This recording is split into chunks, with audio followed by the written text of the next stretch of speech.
Hi, a Rosie math teacher here to help you with 7th grade accelerated McGraw-Hill math, lesson 7.1. In the textbook, it is on page 5. Before I start on today's lesson, I have a quick little story that, yes, believe it or not, will relate to today's lesson in some way. Once upon a time, long, long ago, we're talking 3 decades ago. Sorry about my page, y'all. I was dating a guy who ignored Valentine's Day.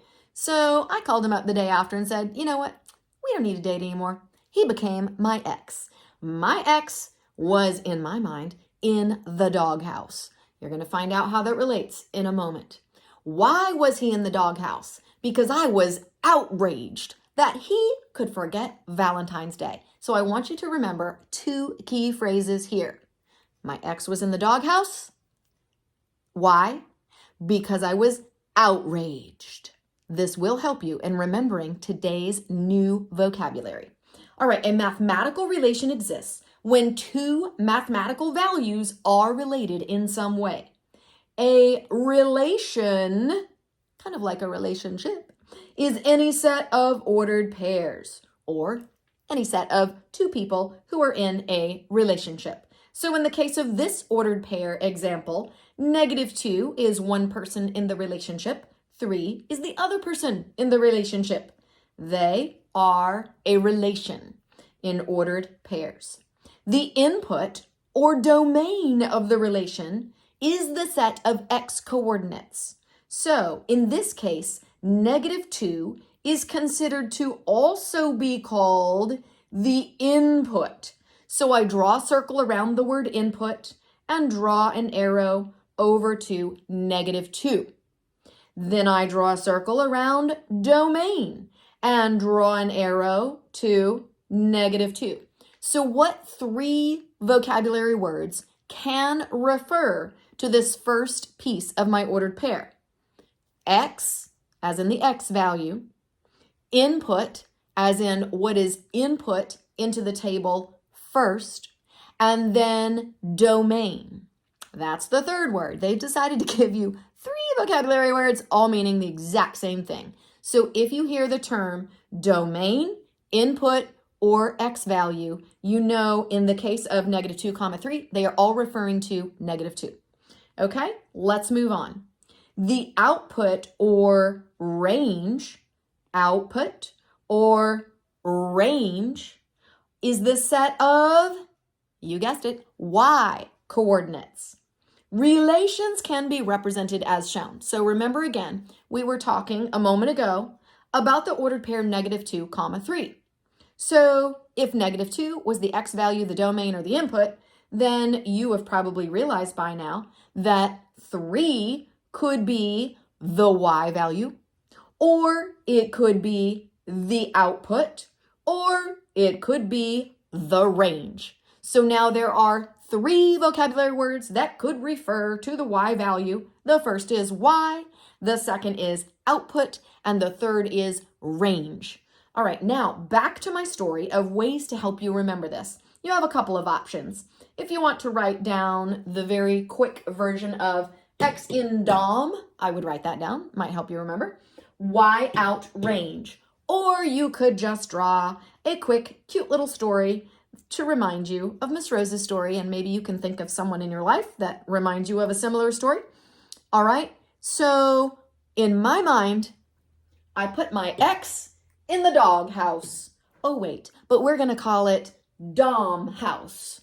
Just X out the G so that you're using the typical phrase in the doghouse, okay? Because he deserved it. So I put my X in the doghouse, but we're gonna call it Dom. So my X in the Dom house. You get that dom represents domain. Okay, and then we're going to say, why did I do that? Because I'm outraged. Yeah, I know, a little bit cheesy, but I think it will help you remember. So why? Because I'm outraged. I know it would be outraged, but we're putting the N in there so that we get our term range along with out. And don't forget, I probably should write this here. My X is in the doghouse or the dom house because we want the part in for input And then on the y values, we want the out for reminding us of the output. Okay, then also notice that just like we have our ordered pairs over here, we have transferred them into the table with all of our x values, input values, or what is our other term? Or domain values first. So there's your -2.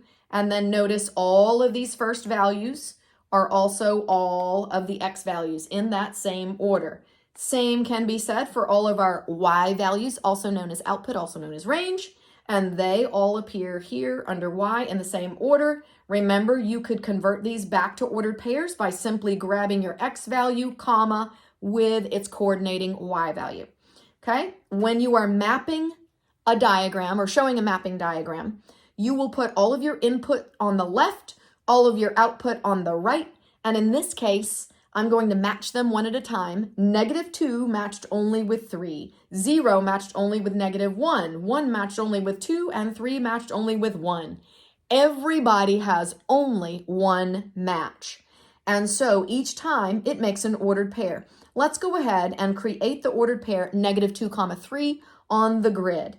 So on this grid, I'm going to go across from across from point of origin, 0, 0.